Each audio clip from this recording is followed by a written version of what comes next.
ನಮಸ್ಕಾರ, ಶುಭೋದಯ. ಸಂಕಲ್ಪ ಸಿದ್ಧಿ ವಿಶೇಷ ಕಾರ್ಯಕ್ರಮಕ್ಕೆ ತಮ್ಮೆಲ್ಲರಿಗೂ ಆತ್ಮೀಯ ಪ್ರೀತಿಯ ಸ್ವಾಗತ ಹೇಳ್ತಾ ಇರೋದು ನಾನು ಅನುಷಾ.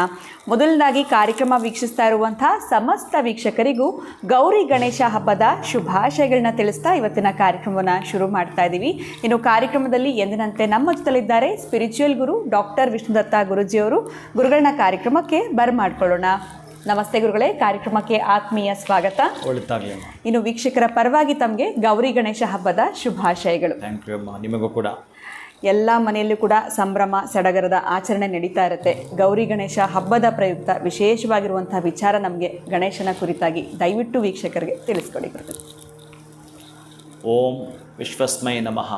ಪ್ರೀತಿಯ ಬಂಧುಗಳೇ, ಓಂ ಗಂ ಗಣಪತಯೇ ನಮಃ, ಐಂ ಮಹಾಸರಸ್ವತ್ಯೇ ನಮಃ, ಶ್ರೀ ಗುರುಭ್ಯೋ ನಮಃ, ಅಸ್ಮದ್ ಗುರುಭ್ಯೋ ನಮಃ, ಅಸ್ಮದ್ ಪರಮಗುರುಭ್ಯೋ ನಮಃ, ಅಸ್ಮದ್ ಸರ್ವಗುರುಭ್ಯೋ ನಮಃ, ಶ್ರೀಮತೆ ರಾಮಾನುಜಾಯ ನಮಃ, ಶ್ರೀ ಪರಾಂಕುಶದಾಸಾಯ ನಮಃ, ಶ್ರೀಮತ್ ಯಾಮುನಮನಯೇ ನಮಃ, ಶ್ರೀ ಪುಂಡರೀಕಾಕ್ಷಾಯ ನಮಃ, ಶ್ರೀಮನ್ನಾಥಮುನಯೇ ನಮಃ, ಶ್ರೀಮತೆ ಷಟಗೋಪಾಯ ನಮಃ, ಶ್ರೀಮತೆ ವಿಶ್ವಕ್ಷೇನಾಯ ನಮಃ, ಶ್ರೀ ನಮಃ ಶ್ರೀಧರಾಯ ನಮೋ ನಮಃ, ವಕ್ರತುಂಡ ಮಹಾಕಾಯ ಸೂರ್ಯಕೋಟಿ ಸಮಪ್ರಭ, ನಿರ್ವಿಘ್ನಂ ಕುರುಮೇ ದೇವ ಸರ್ವ ಕಾರ್ಯೇಷು ಸರ್ವದಾ.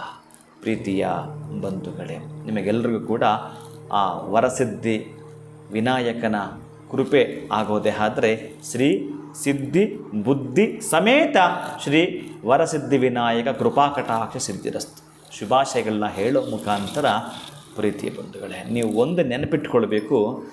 ನಾನು ಈ ಒಂದು ಕಾರ್ಯಕ್ರಮದಲ್ಲಿ ಇವತ್ತು ಕೊಡ್ತಕ್ಕಂತಹ ಮಂತ್ರ ಇದೆಯಲ್ಲ, ಆ ಮಂತ್ರ ರಹಸ್ಯವಾಗಿ ಬಹುಶಃ ನೀವೆಂದೂ ಕೇಳದೇ ಇರುವಂಥದ್ದು. ಬಹುಶಃ ನಾನು ಯಾವತ್ತಾದರೂ ಎಂದಾದರೂ ಚಾನಲಲ್ಲಿ ಹೇಳಿದರೆ ಅದನ್ನು ಕೇಳಿಸ್ಕೊಂಡಿದ್ದರೆ ಅಂತಹದ್ದು ಅಂತಂದರೆ ಎಷ್ಟು ದೇವತೆಗಳನ್ನು ಎಷ್ಟು ರೀತಿಯಲ್ಲಿ ಎಷ್ಟೊಂದು ಅತ್ಯಂತ ಅದ್ಭುತವಾಗಿ ತೃಪ್ತಿಪಡಿಸ್ತಕ್ಕಂತಹ ಮಂತ್ರ ಅಂತಂದರೆ ಬಹುಶಃ ಗೊತ್ತಿಲ್ಲ. ನೀವೇನಾದರೂ ಈ 18 ಪುರಾಣಗಳಿದ್ದಾವಲ್ಲ, ಪದ್ಮಪುರಾಣ ಆಗಿರಬಹುದು, ಸ್ಕಾಂದ ಪುರಾಣ ಆಗಿರಬಹುದು, ನಾರದೀಯ ಪುರಾಣ ಆಗಿರಬಹುದು, ಮಾರ್ಕಂಡೇಯ ಪುರಾಣವಾಗಿರಬಹುದು, ಅಗ್ನಿ ಪುರಾಣವಾಗಿರಬಹುದು, ಶಿವಪುರಾಣವಾಗಿರಬಹುದು, ಎಷ್ಟು ಪುರಾಣಗಳಿದ್ದಾವೋ ಅಷ್ಟು ಪುರಾಣಗಳು ಓದಲಿಲ್ಲ ಅಂದರೂ ಪರವಾಗಿಲ್ಲ. ಇಲ್ಲಿ ಬಹಳ ಅವಿಚ್ಛಿನ್ನಪ್ರದವಾಗಿರತಕ್ಕಂತಹ ಒಂದು ಸಂಬಂಧವನ್ನು ಕೃಷ್ಣನಿಗೂ ಗಣಪತಿಗೂ ಇರತಕ್ಕಂತಹದ್ದಿದೆ. ಹಾಗಾಗಿ ನೀವೆಲ್ಲವನ್ನು ಕೂಡ ತಿಳಿದುಕೊಂಡಿರ್ತೀರಿ. ಸೂಕ್ಷ್ಮವಾಗಿ ಹೇಳಲಿಕ್ಕೆ ನಾನು ಇಷ್ಟಪಟ್ಟು ಹೇಳ್ತಾ ಇರ್ತಕ್ಕಂತಹದ್ದು ಆ ಸ್ಯಮಂತಕೋಪಾಖ್ಯಾನವನ್ನು ಕೇಳಲೇಬೇಕು ಅಂತ ಹೇಳುತ್ತೆ ಈ ಹಬ್ಬದ. ಆದರೆ ನಾವು ಏನು ಕೇಳ್ತೀವೋ ಏನು ಮಾಡ್ತೀವೋ ಗೊತ್ತಿಲ್ಲ. ಅತ್ಯಂತ ಶೀಘ್ರವಾಗಿ ಉನ್ನತಿಯನ್ನು ಕಾಣಬೇಕಾದ್ರೆ ಅದೇ ನಾನು ಆವಾಗ ನಿಮಗೊಂದು ಉದಾಹರಣೆಯನ್ನು ಎಕ್ಸಾಂಪಲನ್ನು ಕೊಡ್ತಾ ಇರ್ತೇನೆ. ಈ ಮಕ್ಕಳು ವರ್ಷ ಪೂರ್ತಿ ಓದಿದ್ರೆ ಅವನ ಬಂಡವಾಳ ಕೇವಲ ಆ ಪರೀಕ್ಷೆ ಅನ್ನೋ ಆ 5 ರಿಂದ 6 ದಿನದಲ್ಲಿ ಗೊತ್ತಾಗತ್ತೆ. ಎಷ್ಟರ ಮಟ್ಟಿಗೆ ಅವನು ಸ್ಟಡಿ ಮಾಡಿದ್ದಾನೆ, ಮನೆಯಲ್ಲಿ ಕೂತು ಓದೋದನ್ನ, ರೂಮಲ್ಲಿ ಕೂತು ಹರಟೆ ಹೊಡೆದನ್ನ, ಬರೀ ಫ್ರೆಂಡ್ ಜೊತೆನೇ ಕಾಲಹರಣ ಮಾಡೋದನ್ನ ಈ ಪರೀಕ್ಷೆಯಲ್ಲಿ ಗೊತ್ತಾಗುತ್ತೆ. ನಾನು ಓದ್ತಿದ್ದೀನಿ ಅಂತ ಸುಳ್ಳು ಹೇಳ್ತಿರ್ಬೋದು, ಅಥವಾ ಓದೋ ಹಾಗೆ ನಟನೆ ಮಾಡ್ತಿರ್ಬೋದು. ನಿಮ್ಮದು ಯಾವಾಗ ಗೊತ್ತಾಗುತ್ತೆ ಅಂತಂದರೆ ಇಂಥ ಸಂದರ್ಭದಲ್ಲಿ. ಹಾಗೆಯೇ ಈ ಸಂಸಾರಗಳನ್ನು ಹೊತ್ತುಕೊಂಡಿರತಕ್ಕಂತಹ ಹಿರಿಯರು, ತಂದೆ ತಾಯಿಗಳು ಏನಿದೆಯೋ, ನೀವು ಈ ಪರೀಕ್ಷಾ ದಿನ ನಿಮಗಿದು. ಇದರಲ್ಲಿ ನೀವು ತೇರ್ಗಡೆ ಹಾಕ್ತಕ್ಕಂತಹದ್ದು ನಿಮಗೆ ಬೇಕಾಗಿರ್ತಕ್ಕಂಥ ಹಣ, ಆಸ್ತಿ, ಪದವಿ, ಮತ್ತೊಂದು ಇನ್ನೊಂದು ನಿಮ್ಮ ಆಸೆ ಆಕಾಂಕ್ಷೆಗಳನ್ನು ಈಡೇರಿಸ್ಕೊಳ್ತಕ್ಕಂತಹದ್ದೇ ಈ ಹಬ್ಬ ಹರಿದಿನಗಳಲ್ಲಿ. ಅದಕ್ಕೆ ಹಬ್ಬಗಳು ಬರುತ್ತವೆ. ಈ ಹಬ್ಬಗಳೇ ಸಂಸಾರಸ್ಥರಿಗೆ ಪರೀಕ್ಷಾ ದಿನಗಳು. ಇಂತಹದ್ರಲ್ಲಿ ನೀವು ಚೆನ್ನಾಗಿ ಪರೀಕ್ಷೆ ನಾನು ಬರಿತೀನಿ ಅಂತಂದರೆ ನೀವು ಉತ್ತೀರ್ಣರಾಗಲೇಬೇಕು. ನಿಮಗೆ ಬೇಕಾಗಿರೋ ಪದವಿಯನ್ನು ನೀವು ಪಡೆದುಕೊಂಡೇ ತೀರ್ತೀರಿ. ನಿಮಗೆ ಬೇಕಾಗಿರ್ತಕ್ಕಂಥ ಹಣ ಐಶ್ವರ್ಯವನ್ನು ಪಡೆದುಕೊಂಡೇ ತೀರ್ತೀರಿ. ಬರೆದಿಟ್ಕೊಡಿ. ಅದಕ್ಕಾಗಿಯೇ ನಾನು ಈ ಗಣಪತಿಗೆ ಸಂಬಂಧಪಟ್ಟ ಹಾಗೆ ಮಂತ್ರಗಳನ್ನಾಗಿರಬಹುದು, ಅಥವಾ ಅದಕ್ಕೆ ಸಂಬಂಧಪಟ್ಟ ಪೂಜಾ ವಿಧಾನವನ್ನಾಗಿರಬಹುದು, ಪತ್ರಗಳಾಗಿರಬಹುದು, ಏನಿಲ್ಲ, ಗಣಪತಿಗೆ ನಿಮಗಿರ್ತಕ್ಕಂಥ ದೊಡ್ಡ ದೊಡ್ಡ ತಾಪತ್ರಯಗಳು, ದೊಡ್ಡ ದೊಡ್ಡ ತಲೆನೋವಿದ್ದರೂ ಕೂಡ ಏನು ಮಾಡಿದ್ರೂ ಈ ಕಷ್ಟದಿಂದ ಹೊರಗೆ ಬರೋಕ್ಕೆ ಆಗ್ತಾನೆ ಇಲ್ಲ ಅಂತಂದರೆ ಒಂದೇ ಒಂದು ಗರಿಕೆಯನ್ನು ಅವನ ಪಾದದಲ್ಲಿಟ್ಟರೆ ಹಬ್ಬ ತೃಪ್ತಿ ಆಗ್ತಾನಂತವ.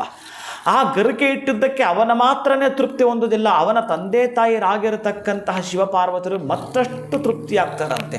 ಅಷ್ಟು ಮಾತ್ರವಲ್ಲ, ಅವನ ಸೋದರ ಮಾವನಾಗಿರ್ತಕ್ಕಂಥ ಮಹಾವಿಷ್ಣು ಮಹಾಲಕ್ಷ್ಮಿ ಕೂಡ ಅತ್ಯಂತ ತೃಪ್ತಿ ಆಗ್ತಾರಂತೆ. ನೀವು ಈ ಹಬ್ಬದೊಂದು ಗರಿಕೆ ಮಾತ್ರ ಅವನ ಪಾದಕರ್ಪಣೆ ಮಾಡಿದರೆ, ಇನ್ನು ನಿಮ್ಮನ್ನೇನೂ ಕೇಳಿಲ್ಲ ಅವ, ಅಷ್ಟು ಮಾತ್ರವಾಗಿ ನೀವು ಬರೆದರೆ ಸಾಕು. ಹಾಗೆಯೇ ನೀವು ಪರೀಕ್ಷೆ ಬರೀಬೇಕಾದ್ರೂ ಎಷ್ಟಿರುತ್ತೆ, ಬರೀ ಒಂದು 10 ರೂಪಾಯಿ ಪೆನ್ ಇರ್ಬೋದೇನೋ, ಅದರಿಂದ ನಿಮ್ಮ ಜೀವನ ನಿರೂಪಿಸ್ಕೊಳ್ಬೋದು. ಹಾಗೆಯೇ ಈ ಗರಿಕೆ ಕೂಡ ಹೊಂದಿಕೊಳ್ಳಿ, ಅಂತಹ ಅದ್ಭುತವಾಗಿರುತ್ತೆ. ಇನ್ನು ನೀವು ಮೋದಕ ಮಾಡೋದಾಗಿರಬಹುದು, ನೀವು ತೋರಣ ಕಟ್ಟೋದಾಗಿರಬಹುದು, ಮನೆಗೆ ಬಂದಿರ್ತಕ್ಕಂಥ ಕರ್ಜರಕಾಯಿ ಮಾಡೋದು, ನೆಂಟರು ಬಂದು ಬಳಗ, ನೀವು ಉಡುಗೆ ತೊಡುಗೆ ಬಟ್ಟೆ ಪೂಜೆ ಎಲ್ಲ ನಿಮಗೆ ಗೊತ್ತಿದೆ, ಎಲ್ಲವನ್ನು ಕೂಡ ಮಾಡ್ಕೊಳ್ತಾ ಬನ್ನಿ. ಅಂದರೆ ಈ ಭಾದ್ರಪದ ಮಾಸದಂದು ಚೌತಿಯಂದು ನೀವು ಮಾಡತಕ್ಕಂತಹ ಗಣಪತಿಗೂ ವಿಜ್ಞಾನಕ್ಕೊಂದು ಸಂಬಂಧವಿದೆ. ಮೊದಲೇ ವರ್ಷ ಋತು ಇದು. ಆ ವರ್ಷ ಋತುವಿನಲ್ಲಿ ನಾವು ಈ ಗಣಪತಿಯನ್ನು ಪೂಜೆ ಮಾಡುತ್ತೀವಿ ಅಂತಂದರೆ ಅದಕ್ಕೆ ಈ ಅನೇಕ ಪತ್ರಗಳಿಂದ ಅನೇಕ ಪುಷ್ಪಗಳಿಂದ ಭಗವಂತನ ಅರ್ಚಿಸ್ತೀವಿ. ನಾನು ಎಷ್ಟೋ ಸಲ ನಿಮಗೆ ಅದನ್ನು ಹೇಳಿರ್ತೇನೆ. ಆದರೂ ಕೂಡ ಹೊಸಬರು ಕೇಳಿಸ್ಕೊಂಡ್ರೆ പക്ഷെ ಅವ್ರಿಗೂ ಕೂಡ ಅರ್ಥವಾಗಬೇಕಾದ್ರೆ ಏನು ಅಂತಂದರೆ, ನಾವು ಗಣಪತಿ ನೋಡಿ ಈ ಪಂಚಭೂತಗಳಿಗೆ ಹೋಲಿಸ್ತೀವಿ ನಮ್ಮ ದೇಹವನ್ನು. ಹಾಗೇನೇ ಗಣಪತಿ ವಿಗ್ರಹವನ್ನು ಮೃಣ್ಮಯಂವ ಮಣ್ಣಿಂದ ಮಾಡಿ ನಾವು ತರ್ತೀವಿ, ಅದಕ್ಕೆ ಜೀವ ತುಂಬಿಸ್ತೀವಿ.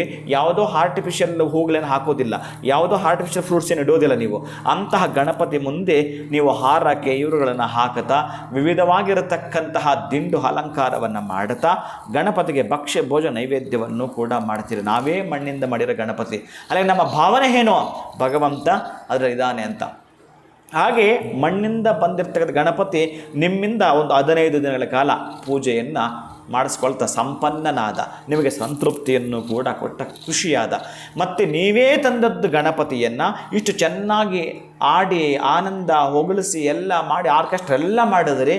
ಆದರೆ ತಗೊಂಡೋಗಿ ವಿಸರ್ಜನೆ ಕೂಡ ಮಾಡಿಬಿಟ್ರೆ, ತಗೊಂಡೋಗಿ ನೀರಿಗೂ ಕೂಡ ಆ ಗಣಪತಿನ ಹಾಕ್ಬಿಟ್ರೆ ಏನು ಅದರ ಅರ್ಥವಾದರೂ ಏನು ನಮ್ಗೆ ಇದರಿಂದ ಅರ್ಥವಾಗುತ್ತೆ ಅಂತಂದರೆ, ಈ ಪ್ರಕೃತಿ ಪಂಚಭೂತಗಳಿಂದ ಆಗಿದೆ, ಮತ್ತೆ ಅದು ಪಂಚಭೂತಗಳಲ್ಲಿ ಲೀನವಾಗುತ್ತೆ ಅನ್ನೋದರ ಮಧ್ಯೆ ಇದೆಯಲ್ಲ ಆ ಸ್ಪೇಸ್, ಅದು ಏನದು, ಆ ಜಾಗ ಏನದು. ನಾವು ಕೂಡ ಬಂದಿದ್ದೀವಿ ಮತ್ತು ಹೊರಟೋಗ್ತೀವಿ. ಬರಬೇಕಾದ್ರೆ ಆ ಕುಣಿತ, ಆ ಹಾಡು, ಆ ಸಂತೋಷ ಇದನ್ನು ಅನುಭವಿಸು. ನಂತರ ಹೇಗಿದ್ದರೂ ಕೂಡ ನಾವು ಕೊನೆಗೊಂದು ದಿವಸ ಹೊರಟೋಗ್ತೀವಿ. ಆವಾಗ ಕೂಡ ಸಂತೋಷವಾಗಿ ಅವನ ನೀರಿಗೆ ಬಿಡಬೇಕಾದ್ರೆ ನಾವೇನು ಬೇಜಾರು ಮಾಡ್ಕೊಳ್ಳಲ್ಲ ಅಥವಾ ನೀವೇನು ಹಾಳೋದಿಲ್ಲ, ಎಷ್ಟು ಖುಷಿಯಿಂದ ಮಾಡ್ಕೊಳ್ತೀರಿ. ಹಾಗೇನೆ ಇದು ಹೋಗಬೇಕಾದ್ರೆ ನಾವು ನೀರಿಗೆ ಬಿಡ್ತೀವಿ. ಮತ್ತು ಕೆರೆಯಿಂದ ಮಾಡಿದ್ದು ಗಣಪತಿಯನ್ನು ಇವತ್ತು ಯಾವುದ್ಯಾವುದೇ ಮಾಡ್ತಾರೆ, ಪ್ಲಾಸ್ಟರ್ ಪ್ಯಾರಿಸ್ ಮತ್ತೊಂದು ಇನ್ನೊಂದು. ಆದರೆ ಆ ಕೆರೆಯ ಮಣ್ಣಿಂದಲೇ ಮಾಡಿ ಮತ್ತೆ ಕೆರೆ ನೀರನ್ನು ಕೆರೆಗೆ ಚೆಲ್ಲಿ ಅನ್ನುವಂತೆ ಗಣಪತಿಯನ್ನು ವಿಸರ್ಜನೆ ಮಾಡತಕ್ಕಂತಹದ್ದು ಅದ್ಭುತವಾಗಿರ್ತಕ್ಕಂತಹ ಸಂಸ್ಕಾರ ಸನಾತನ ಸಂಪ್ರದಾಯಕ್ಕೆ ಒಳಪಟ್ಟಿತ್ತು. ಆದರೆ ಈ ಪತ್ರ ಪುಷ್ಪಗಳೆಲ್ಲವೂ ಕೂಡ ಏನೆಲ್ಲ ಹಾಕಿರ್ತೀವೋ ಇಲ್ಲಿ ಸ್ವಲ್ಪ ನೀವು ಗಮನಿಸಬೇಕಾಗಿರ್ತಕ್ಕಂತಹದ್ದು ಪ್ರೀತಿಯ ಬಂಧುಗಳೇ, ಈ ಮೊರದಗಲ ಕಿವಿ ಇರ್ತಕ್ಕಂತಹದ್ದು ಇದೆಯಲ್ಲ, ಅದಕ್ಕೊಂದು ವಿಶೇಷ ಹೇಳ್ತಾನೆ. ಅಂದರೆ ಏನಂದರೆ 2 ಕಿವಿ ನಮಗೆ ಕೊಟ್ಟಿದ್ದಾನೆ ಹೆಚ್ಚಿಗೆ ಕೇಳಿಸ್ಕೊಳ್ತಕ್ಕಂತಹದ್ದು. ಇನ್ನು ಅವನ ಸಣ್ಣದಾಗಿರ್ತಕ್ಕಂತಹ ನೇತ್ರಗಳು ಇಡೀ ನಿಮ್ಮ ಇಂದ್ರಿಯ ಶಕ್ತಿ ಮಾತ್ರವಲ್ಲ, ಅತೀಂದ್ರಿಯವನ್ನು ಕಾಣತಕ್ಕಂತಹದ್ದಕ್ಕಾಗಿ ಆ ಚಿಕ್ಕದಾಗಿರತಕ್ಕಂಥದ್ದು. ಇಲ್ಲಿ ಎಷ್ಟಿರುತ್ತೆ ಕ್ಯಾಮ್ರಾ, ಇಷ್ಟಿರುತ್ತೆ, ಎಷ್ಟು ದೊಡ್ಡದು ವಿಸ್ತಾರವಾಗಿ ಸವಿಸ್ತಾರವಾಗಿ ಕ್ಯಾಪ್ಚರ್ ಮಾಡಿಬಿಡುತ್ತದೆ. ಹಾಗೆಯೇ ಸೂಕ್ಷ್ಮವಾಗಿರ್ತಕ್ಕಂತಹ ಕಣ್ಣು ಎಲ್ಲವನ್ನು ಕೂಡ ಸೆರೆ ಇಡತಕ್ಕಂತಹದ್ದನ್ನು ತೋರಿಸುವಂಥದ್ದು. ಆಮೇಲೆ ದೊಡ್ಡ ಹೊಟ್ಟೆ ಅಂತಂದರೆ ಕೆಟ್ಟದ್ದು ಒಳ್ಳೆಯದು ಎಲ್ಲವೂ ಕೂಡ ನೀನು ಹೊಟ್ಟೆ ಒಳಗಡೆ ಹಾಕೋ, ಯಾರನ್ನು ಕೂಡ ನಿಂದಿಸಬೇಡ, ಎಲ್ಲರನ್ನು ಹೊಂದಿಸು ಅನ್ನೋದನ್ನು ತೋರಿಸಿಕೊಡುತ್ತೆ. ಇನ್ನು ವಿಶೇಷವಾಗಿ ಬಹಳ ಪ್ರಮುಖವಾಗಿ ಅಂತಂದರೆ ಮೊದಲೇ ವರ್ಷ ಋತು ಅಂತಂದರೆ ಮಳೆ ಬಿದ್ದಿರ್ತಕ್ಕಂತಹದ್ದು.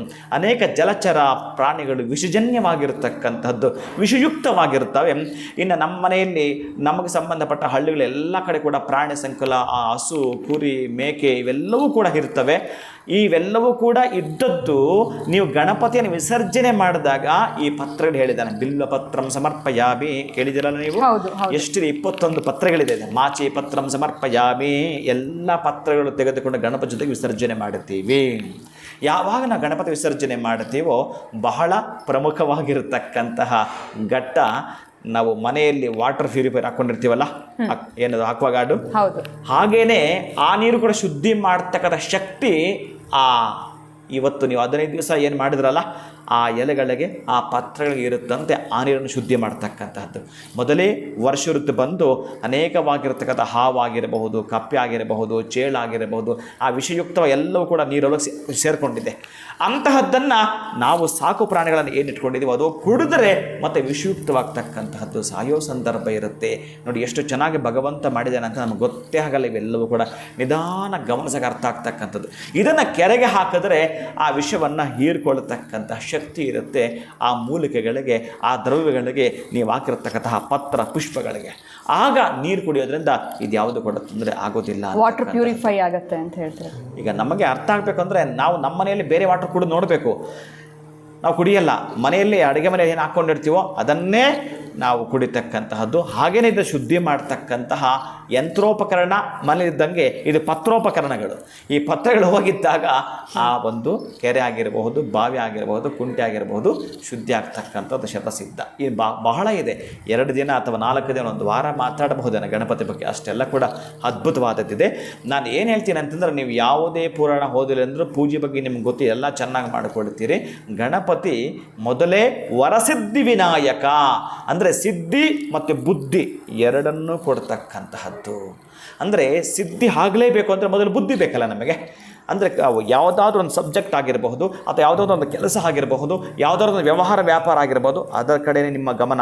ಇಷ್ಟು ಹಾಕಿದ್ರೆ ಎಷ್ಟು ಬರುತ್ತೆ, ಏನಾಗುತ್ತೆ, ಆ ಒಂದು ಕ್ಯಾಲ್ಕುಲೇಟೆಡ್ ರಿಸ್ಕನ್ನು ತೆಗೆದುಕೊಳ್ಳತಕ್ಕಂಥ ದಿಶಕ್ತಿ ನಿಮ್ಮಲ್ಲಿ ಅತ್ಯಂತ ಪ್ರಬಲವಾಗಿ ದಿಶಕ್ತಿಗೆ ಅಡಕವಾಗಬೇಕು ಅಂತಂದರೆ ಆ ಕಡೆ ಕಾನ್ಸಂಟ್ರೇಷನ್ ಮಾಡ್ತೀರಿ. ಅಂತಹ ಕಾನ್ಸಂಟ್ರೇಷನ್ ಅನ್ನೋ ಶಕ್ತಿಯನ್ನು ಅವ ಕೊಡಬೇಕು.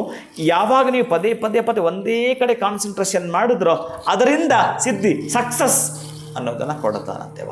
ಅಂತಹ 2 ಶಕ್ತಿಗಳು ಅವನ ಅಧೀನದಲ್ಲೇ ಇರುತ್ತವೆ. ಅವನ ಅಧೀನದಲ್ಲಿರ್ತಕ್ಕಂತಹದ್ದು. ಆಮೇಲೆ ಇನ್ನೂ ಬೇಕಾದಷ್ಟಿದೆ. ನಾವು ಗಣಪತಿಗೆ 21 ಬಸ್ಕಿ ಯಾಕೆ ಹೊಡಿತೀವಿ, ಇವೆಲ್ಲವೂ ಕೂಡ ಬಹಳ ಇದ್ದಾವೆ. ಆ ಬಸ್ಕಿಗಳು ಕೂಡ ಬಹಳಷ್ಟು ಅರ್ಥ ಇದೆ. ಅವೆಲ್ಲ ಕೂಡ ಹೇಳ್ತಾ ಹೋದರೆ ಪಂಚಭೂತಗಳಿಗಿರ್ತಕ್ಕಂತಹ ಸಂಖ್ಯೆ ಅದು. ನಮ್ಮಲ್ಲಿರ್ತಕ್ಕಂತಹದ್ದು ಏನಿದೆಯೋ ತನ್ಮಾತ್ರಗಳಿಂದ ಹಿಡಿದು ಪಂಚಭೂತಗಳಿಗೆ ಸಂಬಂಧಪಡ್ತಕ್ಕಂತಹದ್ದು, ಆ ಕರ್ಮೇಂದ್ರಿಯಗಳಾಗಿರಬಹುದು, ಜ್ಞಾನೇಂದ್ರಿಯಗಳಾಗಿರಬಹುದು, ಇದನ್ನು ನಾವು ಕೂಡ ಒಂದಾಗಿ ಸೇರಿಸ್ತಾ ಬರತಕ್ಕಂತಹದ್ದಾಗಿರುತ್ತೆ 21. ಆದರೆ ಬಸ್ಕಿ ಹೊಡೆಯ ಉದ್ದೇಶವೇನು ಅಂತಂದರೆ, ಸ್ವಲ್ಪ ಇಲ್ಲಿ ಸಣ್ಣದೊಂದು ಚುಟುಕ ಇದೆ, ಅದು ನಿಮಗೆ ಹೇಳಿಬಿಡ್ತೇನೆ. ಅಂತಹ ಬಸ್ಕಿ ಹೊಡೆಯೋದು ಆವತ್ತೇ ಅಲ್ಲೇ ಪ್ರಾರಂಭ. ನೀವು ಈ ಕೇರಳ, ಆ ಪಾಂಡಿಚೇರಿ ಕಡೆ ಹೋದರೆ ರಸ್ತೆಗಳೆಲ್ಲ ಕೂಡ ನೀವು ಬಸ್ಗೆ ಹೊಡಿತಾನೆ ಇರ್ತಾರೆ ನೋಡಿ. ಬೇಕಾದ್ರೆ ನೀವು ಬಿಸಿಲು ಹೋಗ್ತಿರ್ತಾರೆ, ಎಲ್ಲರೂ ಕೂಡ ಆ ಬಸ್ಗೆ ಹೊಡ್ಕೊಂಡೇ ಹೋಗ್ತಿರ್ತಾರೆ. ನೀವೆಲ್ಲಾದರೂ ಕಾಣಿಸಿದ್ರೆ ಗಮನಿಸ್ಬೋದು ನೀವು. ಇಲ್ಲಿ ಏನು ಅಂತಂದರೆ, ಈ ಸೋದರ ಮಾವ ಮಹಾವಿಷ್ಣು ಗಣಪತಿಗೆ ಸೋದರ ಮಾವನಾಗಿರ್ತಾನೆ. ತಂಗಿ ನೋಡೋಕ್ಕೆ ಅಂತ ಬರ್ತಾನೆ. ಮೊದಲೇ ಅವಂಥ ಶಂಖಚಕ್ರ ಇರ್ತವೆ. ಆ ಶಂಖಚಕ್ರ ಒಂದು ಕಡೆ ಇಟ್ಟುಬಿಟ್ಟು ಆ ತಂಗಿ ಊಟಕ್ಕೆ ಬಡಿಸ್ತಾಳೆ, ಊಟ ಮಾಡ್ತಿರ್ತಾನೆ. ಇವಾಗ ಗಣಪತಿ ಹೊರಗಡೆಯಿಂದ ಬರ್ತಾ, ಇದೇನೋ ಚೆನ್ನಾಗಿದೆಯಲ್ಲ, ಒಂಥರ ಚಕ್ಲಿ ಆಕಾರ ಇದೆಯಲ್ಲ ಅಂದ್ಬಿಟ್ಟು ಅವನು ತಿಂದ್ಬಿಡ್ತಾನೆ. ಪೂರ್ಣವಾಗಿ ಅದನ್ನು, ಆ ಶಂಖಚಕ್ರವನ್ನು ನುಂಗು ಬಿಡುತ್ತಾನೆ. ಇನ್ನು ಊಟ ಎಲ್ಲ ಆಯಿತು, ಇನ್ನು ಕ್ಷೇಮ ಸಮಾಚಾರ ಆಯಿತು, ನಾನು ಹೊರಟು ಬರ್ತೀನಮ್ಮ ಅಂತ ಒಳಗಬೇಕಾದ್ರೆ ಅವನ ಶಂಖಚಕ್ರ ಕಾಣಿಸೋದೇ ಇಲ್ಲ. ಆವಾಗ ಅಲ್ಲಿರ್ತಕ್ಕಂಥ ಈ ಹಳಿಯ ದೇವರು ಏನು ಮಾಡ್ತಾನೆ, ಮಹಾಗಣಪತಿ, ಮಾವ ಅದು ನಿಂದೇನಾ, ಅದು ಚಕ್ಲಿ ಥರ ಇತ್ತು, ನಾನು ತಿಂದ್ಬಿಟ್ಟೆ ಅಂತಾನೆವ. ಕಣಯ್ಯ, ಅದು ಶತ್ರು ಸಂಹಾರ ಮಾಡ್ತಕ್ಕಂಥ ಆಗಿದೆ ಕಣೋ, ಅದು ಏನು ಈ ಥರ ಮಾಡಿದೆ ನೀನು, ಶಂಖ ಚಕ್ರ ಕಣಯ್ಯನಂತವು, ನನ್ನ ಆಯುಧಗಳ ಕಣಯ್ಯ ಅಂತ ಹೇಳ್ತಾನೆ. ಕೊಡು ಅಂದರೆ ಅವನು ಈ ಕಡೆಯಿಂದ ಆ ಕಡೆ ಹೋಗ್ತಾ ತಪ್ಪಿಸ್ಕೊಳ್ತಾನೆ, ಕೊಡೋದಿಲ್ಲ, ನಗ್ತಿರ್ತಾನೆ. ಮತ್ತು ಅವನನ್ನು ಆಟ ಆಡಿಸ್ತಾ ನೋಡು ನಾನು ಮಾಡಿದಾಗ ನೀನು ಮಾಡ್ತೀಯಾ ಅಂತ ಹೇಳಿ ಆ ಮಾವ ಬಸ್ಕೆ ಹೊಡಿತಾನೆ. ಯಾರು, ಮಹಾವಿಷ್ಣು ಅವನ ಮುಂದ್ಗಡೆ ಬಸ್ಕೆ ಹೊಡಿತಾನೆ. ಅವಾಗ ಅವನು ಕೂಡ ಹಾಗೆ ಮಾಡ್ತಾನೆ. ಅವನು ಜೋರಾಗಿ ನಗ್ತಾನೆ, ನನ್ನ ಮಾವ ನನಗೆ ಎಷ್ಟು ಚೆನ್ನಾಗಿ ಆಟ ಆಡಿಸ್ತಾರೆ, ಇದು ನನಗೆ ಗೊತ್ತೇ ಇರಲಿಲ್ಲ ಅಂತ ಹೇಳಿ ಆ ಮಹಾವಿಷ್ಣು ಬಸ್ಗೆ ಹೊಡೆದಾಗ ಅವನು ಜೋರಾಗಿ ಹೊಡಿತಾ ಮೊದಲೇ ಹೊಟ್ಟೆ ತುಂಬಿರುತ್ತೆ. ಯಾವಾಗ ಕೆಳಕು ಮೆಲುಕು ಮಾಡ್ತಾನ ಆಚೆ ಬಂದುಬಿಡ್ತವೆ. ಮತ್ತು ಅದನ್ನು ತಗೊಂಡು ಮಹಾವಿಷ್ಣು ಪಲಾಯನ ಮಾಡ್ತಾನೆ. ಅಂದರೆ ನಮಗಿದೆಲ್ಲ ಏನು ತೋರಿಸುತ್ತೆ ಅಂತಂದರೆ, ಬಹಳ ಪ್ರಮುಖವಾಗಿರ್ತಕ್ಕಂಥ ಘಟ್ಟ. ಯಾವುದಕ್ಕಾದರೂ ಕೂಡ ಒಂದು ಅತ್ಯಂತ ಅದ್ಭುತವಾಗಿರ್ತಕ್ಕಂತಹದ್ದು ಕಥೆ. ಅದು ಎಲ್ಲಿ ಅಂತಂದರೆ, ನಮಗೂ ನಮ್ಮ ಬದುಕಿಗೂ ಅವಿಚ್ಛಿನ್ನಪ್ರದವಾಗಿರ್ತಕ್ಕಂಥ ಸಾಂಕೇತಿಕ ಲಕ್ಷಣಗಳು ಇದಾವ ಅಂತಕ್ಕಂಥದ್ದು. ನೀವು ಮಹಾಗಣಪತಿಯನ್ನು ಮರೆ ಹೋಗ್ತೀನಿ ಅನ್ನೋದೇ ಆದರೆ ಅದಕ್ಕೆ ಈಗ ಬಹಳ ಪ್ರಮುಖವಾಗಿರುತ್ತೆ ಒಂದು ಶ್ಲೋಕವನ್ನು ನೀವೆಲ್ಲರೂ ಕೂಡ ಹೇಳಲೇಬೇಕಾಗಿರ್ತಕ್ಕಂತಹದ್ದು. ಯಾವುದು ಮರೆತರೂ, ನೀವು ಸಹಸ್ರನಾಮ ಮರೆತರು ಅಥವಾ ಅಷ್ಟೋತ್ತರ ಮರೆತರು, ಗಣಪತಿಯ ವೇದದ್ದು ಸ್ತೋತ್ರ ಮತ್ತೊಂದು ಮರೆತರು ಕೂಡ ಅತ್ಯಂತ ರಹಸ್ಯವಾಗಿರ್ತಕ್ಕಂತಹದ್ದು. ಎಲ್ಲರೂ ಕೂಡ ತೃಪ್ತಿ ಹೊಂದುತ್ತಾರಂತೆ ಈ ಮಂತ್ರವನ್ನೇನಾದರೂ ಹೇಳಿದರೆ. ಅಂತಹ ಮಂತ್ರವನ್ನು ನೀವು ಹೇಳಿ, ನಿಮ್ಮ ಮಕ್ಕಳ ಕೈಯಲ್ಲಿ ಇವತ್ತು ಹೇಳಲೇಬೇಕಾಗಿರುವಂಥ ಮಂತ್ರ ಅದು. ಶ್ರೀಕಾಂತೋ ಮಾತುಲೋ ಯಸ್ಯ ಜನನಿ ಸರ್ವಮಂಗಳ, ಜನಕಸ್ಯ ಶಂಕರೋ ದೇವ ತಂ ಒಂದೇ ಕುಂಜರಾನನಂ. ಅಂದರೆ ಕುಂಜರಾನನಂ ಅಂತ ನಾನು ಆಗಲೇ ಹೇಳಿದಲ್ಲ, ಬಸ್ಗೆ ಹೊಡೆತಕ್ಕಂಥದ್ರಿಂದ ಹಿಡಿದು ಇದರಲ್ಲಿ ಎಷ್ಟು ಅರ್ಥ ಇದೆ ಅಂತಂದರೆ, ಸಂಪೂರ್ಣವಾಗಿ ಶ್ರೀಕಾಂತೋ ಮಾತುಲಾಯಸ್ಯ ಅಂತಂದರೆ ಏನು, ಇಲ್ಲಿ ಶ್ರೀ ಮಹಾವಿಷ್ಣುವನ್ನು, ಮಹಾಲಕ್ಷ್ಮಿಯನ್ನು, ಮಹಾಗಣಪತಿಯ ಅತ್ತೆಯಾಗಿರತಕ್ಕಂಥ ಮಹಾಲಕ್ಷ್ಮಿ ಅತ್ಯಂತ ಸಂತೃಪ್ತಿಯಾಗಿರ್ತಾಳಂತೆ ಇವತ್ತು ನೀವು ಗಣಪನಿಗೆ ಅರ್ಪಣೆ ಮಾಡಿದರೆ. ಇನ್ನು ಅವನ ಮಾವನಾಗಿರ್ತಕ್ಕಂಥ ಮಹಾವಿಷ್ಣು ಪೇಳಲಸದಳು ಅಷ್ಟೊಂದು ಸಂತೃಪ್ತನಾಗಿರ್ತಾನಂತೆ ನೀವತ್ತು ಗರಿಕೆಯನ್ನು ಪತ್ರೆಯನ್ನು ಹಾಕಿದಾಗ. ಇನ್ನು ಜನನೇ ಸರ್ವಮಂಗಳ ಅಂತಂದರೆ ಜಗತ್ ಜನನಿ ಹಾಕೆ ಅಂತ ಜಗತ್ ಜನನಿ ಆಗಿರ್ತಕ್ಕಂಥ ಪಾರ್ವತಿ ಜನಕಸ್ಯ ಶಂಕರೋ ದೇವ ಅವರಿಬ್ಬರು ಕೂಡ ಆಡಿ ಕುಣಿದಾಡುತ್ತಾರಂತೆ, ನಾಟ್ಯವನ್ನು ಮಾಡ್ತಾರಂತೆ. ಅಂತಹ ನಾಟ್ಯವನ್ನು ಮಾಡೋ ಮುಖಾಂತರ ನಿಮ್ಮ ಬದುಕಿಗೆ, ನಿಮ್ಮ ಜೀವನಕ್ಕೆ ಬೇಕಾಗಿರ್ತಕ್ಕಂಥದ್ದು ಏನು ನೀವು ಇವತ್ತು ಕೇಳ್ತೀರಿ? ಹಣವನ್ನು ಕೇಳ್ತೀರೋ, ಆಸ್ತಿಯನ್ನು ಕೇಳ್ತೀರೋ, ಮಕ್ಕಳಲ್ಲಿ ವಿದ್ಯಾ ಬುದ್ಧಿಯನ್ನು ಕೇಳ್ತೀರೋ, ಅಥವಾ ನೀವು ಮಾಡೋ ಕೆಲಸದಲ್ಲಿ ಎಷ್ಟೊಂದು ವಿಕಾರಗಳಾಗಿದ್ದಾವೋ ಗೊತ್ತಿಲ್ಲ, ಅಂತಹ ವಿಕಾರಗಳೆಲ್ಲವೂ ಕೂಡ ತೊಲಗಿ ಆಕಾರದ, ಅದ್ವಿತೀಯದ, ಆನಂದದ, ಅದ್ಭುತವಾಗಿರ್ತಕ್ಕಂತಹ ಮಂಗಳಪ್ರದವಾಗಿರ್ತಕ್ಕಂಥದ್ದು ಏನು ಕೇಳ್ತೀರೋ ಅದನ್ನು ಇವತ್ತು ಶ್ರೀ ವರಸಿದ್ಧಿ ವಿನಾಯಕ ನಿಮಗೆ ಕೊಡ್ತಕ್ಕಂತಹದ್ದು ಪ್ರೀತಿಯ ಬಂಧುಗಳೇ. ಖಂಡಿತವಾಗ್ಲೂ ಗುರುಗಳೇ, ಕಾರ್ಯಕ್ರಮದಲ್ಲಿ ಇವತ್ತು ನೀವು ಭಾಳ ಅಚ್ಚುಕಟ್ಟಾಗಿ ನಮಗೆ ತಿಳಿಸ್ಕೊಟ್ರಿ. ಗರ್ಕೆಯಿಂದ ಗಣಪನ ನಾವು ಹೇಗೆ ಪೂಜೆ ಮಾಡಬೇಕು, ಮಂತ್ರವನ್ನು ತಿಳಿಸ್ಕೊಟ್ರಿ. ನೀವು ವಿಶೇಷವಾಗಿ ಬಸ್ಕಿ ಹೊಡೆಯುವಂಥ ವಿಚಾರ ಗೊತ್ತಿರಲಿಲ್ಲ. ನಾವು ಕೂಡ ಗಣಪತಿ ಎದುರುಗಡೆ ಬಸ್ಕಿ ಹೊಡಿತಾ ಇದ್ವಿ. ಬಟ್ ಅದರ ಒಂದು ಚಿಕ್ಕ ಕಥೆಯನ್ನು ಕೂಡ ನಮಗೆ ತಿಳಿಸ್ಕೊಟ್ರಿ. ಅದ್ಭುತವಾಗಿತ್ತು. ಮತ್ತೊಮ್ಮೆ ತಮಗೆ ಗೌರಿ ಗಣೇಶ ಹಬ್ಬದ ಶುಭಾಶಯಗಳು. ಧನ್ಯವಾದಗಳು ಗುರುಗಳೇ. ಹರೇ ಶ್ರೀನಿವಾಸ. ಇಂಥದ್ದೇ ವಿಚಾರವನ್ನು ತಿಳಿಸಿ ಅಂತ ಗುರುಗಳ ಮುಂದೆ ಖಂಡಿತವಾಗ್ಲೂ ತಿಳಿಸಲಿಲ್ಲ. ಯಾಕಂದರೆ ನಮಗೆ ಗೊತ್ತಿಲ್ಲದೆ ಇರೋವಂಥ ವಿಚಾರವನ್ನು ಗುರುಗಳು ತಿಳಿಸ್ತಾರೆ ಖಂಡಿತವಾಗ್ಲೂ ಅಂತ ಗೊತ್ತಿತ್ತು. ಮತ್ತೊಮ್ಮೆ ತಮ್ಮೆಲ್ಲರಿಗೂ ಕೂಡ ಗೌರಿ ಗಣೇಶ ಹಬ್ಬದ ಶುಭಾಶಯಗಳನ್ನ ತಿಳಿಸ್ತಾ ಇವತ್ತಿನ ವಿಡಿಯೋನ ಮುಗಿಸುವಂತಹ ಸಮಯ ಆಗಿದೆ. ನಮಸ್ಕಾರ.